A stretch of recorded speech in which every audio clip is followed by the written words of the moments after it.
Hello friends, ನಾನಿವತ್ತು ಒಂದು simple beans ಪಲ್ಯ ಅಥವಾ ಬೀನ್ಸ್ ಸುಕ್ಕದ ಜೊತೆಗೆ ಬಂದಿದ್ದೀನಿ. ಇದು ಮಾಡ್ಕೊಳ್ಳೋದು ತುಂಬಾನೇ ಈಸಿ.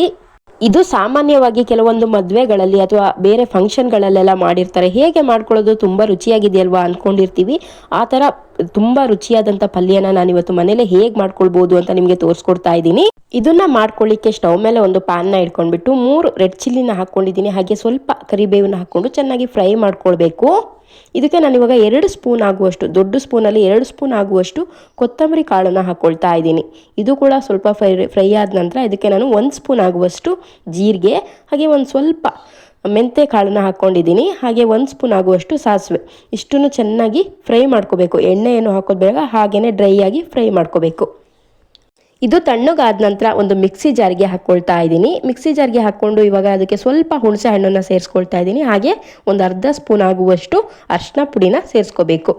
ಇದಕ್ಕೆ ನೀರೇನು ಸೇರಿಸ್ಲಿಕ್ಕೆ ಹೋಗಬಾರ್ದು, ಹಾಗೇನೆ ಡ್ರೈ ಆಗಿ ಪೌಡರ್ನ ಮಾಡ್ಕೊಳ್ಬೇಕು. ಇವಾಗ ಸ್ವಲ್ಪ ತರಿಯಾಗಿ ರುಬ್ಕೊಂಡಿದ್ದೀನಿ. ಇವಾಗ ಇದಕ್ಕೆ 1 ಕಪ್ ಆಗುವಷ್ಟು ತೆಂಗಿನಕಾಯಿನ ಹಾಕ್ಕೊಂಡು ಮತ್ತೆ ಇದನ್ನ ತರಿಯಾಗಿ ರುಬ್ಕೊಳ್ಬೇಕು. ನೋಡಿ, ಇವಾಗ ಇದು ಚೆನ್ನಾಗಿ ಒಂದು ಮಸಾಲ ರೆಡಿಯಾಗಿದೆ. ಸ್ಮೆಲ್ ಕೂಡ ತುಂಬ ಚೆನ್ನಾಗಿ ಬರ್ತಾ ಇದೆ.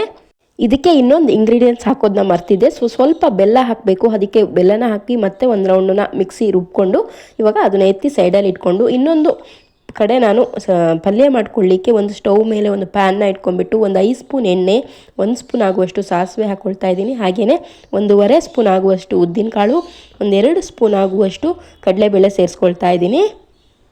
ಹಾಗೆಯೇ 1 ಒಣಮೆಣಸು, ಒಂದು ಸ್ವಲ್ಪ ಕರಿಬೇವಿನೆಲೆ. ನಾನು ಇದಕ್ಕೆ ಯಾವುದೇ ರೀತಿಯಂಥ ಗ್ರೀನ್ ಚಿಲ್ಲಿ ಬೇರೆ ಏನೂ ಯೂಸ್ ಮಾಡಿಲ್ಲ, ಬರೀ ರೆಡ್ ಚಿಲ್ಲಿಲಿ ಮಾಡ್ಕೊಳ್ತಾ ಇದ್ದೀನಿ.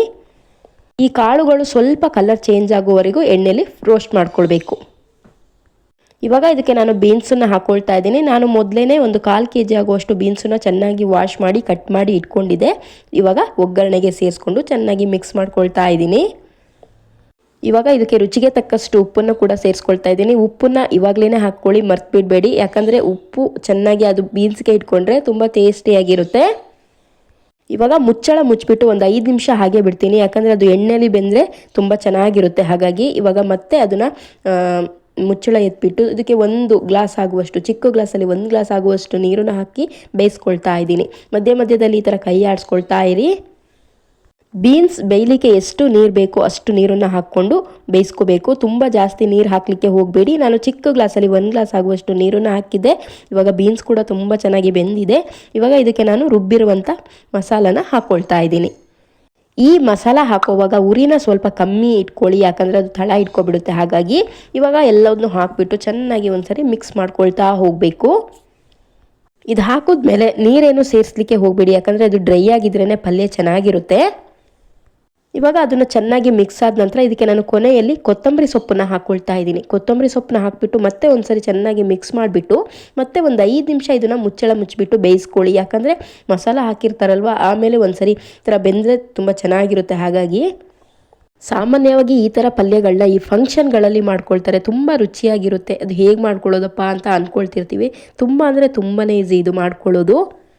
ಈ ಪಲ್ಯ ರೈಸು ರಸಮ್ಮು ಮಾಡ್ಕೊಂಡಾಗ ಈ ಥರ ಒಂದು ಪಲ್ಯ ಮಾಡಿಕೊಂಡ್ರೆ ತುಂಬ ಚೆನ್ನಾಗಿರುತ್ತೆ. ಅಥವಾ ಚಪಾತಿಗೆ ಆಗಿರ್ಬೋದು, ರೊಟ್ಟಿಗೆ, ದೋಸೆಗೆ ಎಲ್ಲದಕ್ಕೂ ಚೆನ್ನಾಗಿರುತ್ತೆ ಇದು.